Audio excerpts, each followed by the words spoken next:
What's going on YouTube? It is your boy Wingstop Happy back to another video. In today's video, I'm going to be giving you guys my top 5 sneakers slash fashion regrets. These are 5 items I regret selling. If you guys have been into shoes or clothes, there's always been a time where you needed money for something else and you had to let go of one of your prized possessions.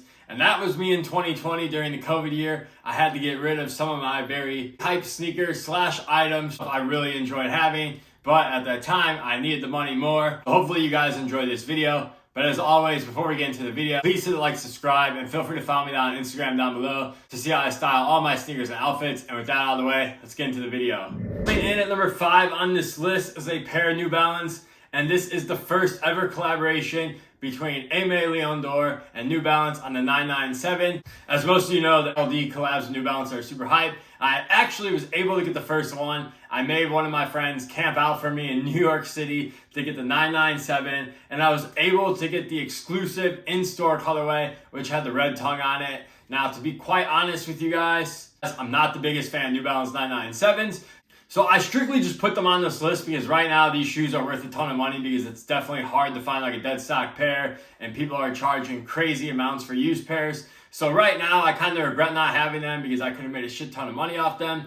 But in hindsight, did I really need them? No. But it still would have been cool to have the first aimeleondore New Balance collab because this is before anyone knew who like ALD was or anything like that. So it would have been cool to have the first one. So that is number 5 on my list. Number 4 on my list is gonna be a jacket. This hurts me because it was such a dumb trade, and I'm talking about the Supreme North Face Baltoro jacket with the big mountain graphic on the front. I'll put up pictures on the screen, of course, because I have fit pics in this jacket.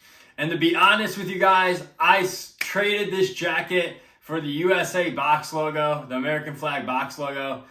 In hindsight, really dumb trade because I wore that box logo like twice and then I ended up selling it. I did sell it for around like $800, but now that jacket literally goes for like around $2,000. So definitely lost that one. Also, that jacket was just a sweet jacket for the winter. That mountain print graphic goes so hard. Definitely one of my favorite Supreme North Face collaborations. And I was able to get that jacket for retail. And that was during like the peak Supreme hype where like hitting for retail was like super low. So that was like one of those rare W's. And yeah, I really wish I had that jacket, especially in Chicago. It gets super cold here. That jacket was super warm. So it still would have been useful today. And yeah, I really regret trading that jacket. And if I could go back in time, I would have never made that trade because like I said, really bad trade on my end. But I'm sure you guys have all been there. You guys have made bad trades. Let me know your worst trade down below. But anyways, coming in at number 3 is going to be the Travis Scott Air Jordan 1 Low, the first pair. I actually was able to hit on the sneakers app, so I was able to get a retail W. I did wear this pair. I remember I wore them on vacation in Seattle. I wore them a few other times. And then the pandemic came around. I needed some money. And I was like, you know what? I'm going to go ahead and get rid of these. However, I literally got rid of them before like the peak really started to take off. And now you guys know they're going for like $2,200 dead stock, which my pair wasn't dead stock, but I definitely did not get $1,000 for them. I think I got around like $600. So I really wish I would have held on to them because they're definitely worth way more today. And that is actually my favorite pair of Travis Scott lows. Plus I have the fragment pair, so it would have been nice to have the first ones as well. And like I said, that was one of my favorite pairs. I loved wearing that shoe. I got a lot of fits off with it, which I'll put some up on the screen for you guys. But yeah, I really missed that shoe. I'm never gonna get it back. That's what kind of sucks about selling a shoe that now goes for that much money because I'm never gonna pay $2,200 for it. So yeah, never gonna get it back. But hey, it was fun while it lasted. Moving on to number 2 is going to be another Supreme North Face jacket. And this is going to be the Supreme North Face Transatlantic Pullover. I believe that's what it's called. Has the big USA flag on the front and the big USA on the back. This is my favorite Supreme North Face collab. I absolutely love this collaboration. That's why I regret selling the jacket. When I bought that jacket, it was the most I've ever spent on a jacket, and it still is the most I've ever spent on a jacket. I paid $625 for it because I had to pay resale, of course. The jacket did retail for, I believe, $400. So it was actually not that bad of a deal. It was like $225 over, which today I probably wouldn't spend that much money on a jacket because I'm a lot wiser now. But at the time, absolutely really wanted the jacket. I wore it a lot. I loved it. And funny enough, I actually sold it for $675. So I pretty much made my money back on it. So in hindsight, it wasn't that bad of a purchase decision. So I was able to make my money back.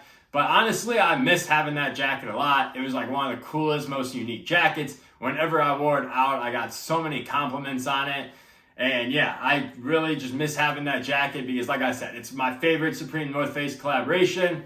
And once again, that jacket right now is going for around like $800 to $1,000, brand new. Some are even going for more, it just depends on size and color. And yeah, I'm never gonna spend that on a jacket. So unless Supreme North Face Retro that Expedition pullover, I'm never gonna have it again, which is super sad. But anyways, it is what it is. Moving on to number one.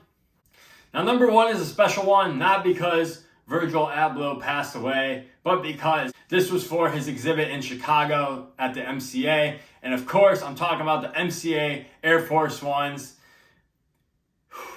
which, to be honest, I still can't believe I got them for retail. I'll never forget the day I was actually taking a fit pic, and right when I got my phone back, the sneakers pass popped up. I was right on it. I was able to lock down a 10.5. And honestly, my heart was racing when I got them. I wanted that shoe so bad because I actually went to the exhibit 2 weeks before and I saw all the workers wearing them. And I was like, man, I want these so bad because that shade of blue on that Air Force One is absolutely beautiful. In person, if you guys have never seen them in person, they look even better. It's such a fire shoe. And I'm not even an Air Force One guy, so that says a lot. But I knew I needed to have them because obviously how significant that shoe was to the city of Chicago. I'm from the Chicagoland area. Obviously Virgil's from the Chicagoland area, so that was definitely a special pair.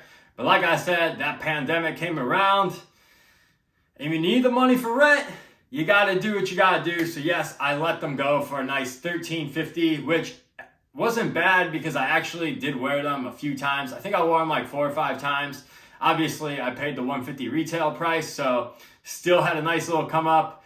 But once again, after like Virgil passed away and just how beautiful that shoe was and the meaning behind it with like art exhibit being in Chicago, wish I still had that pair in my collection today just because that's a very special pair and also a very beautiful pair. But anyways, those are my top 5 sneaker fashion selling regrets. You guys let me know what you guys think in the comments. Let me know what you guys regret selling. I know, like I said in the beginning, we've all been there. We all had to sell something we really like because, you know, growing up, adulting sucks. You got to pay the bills. But at the end of the day, it is what it is. But anyways, you guys sound off in the comments below. Hope you guys enjoyed today's video. I'll catch you in the next one. Peace.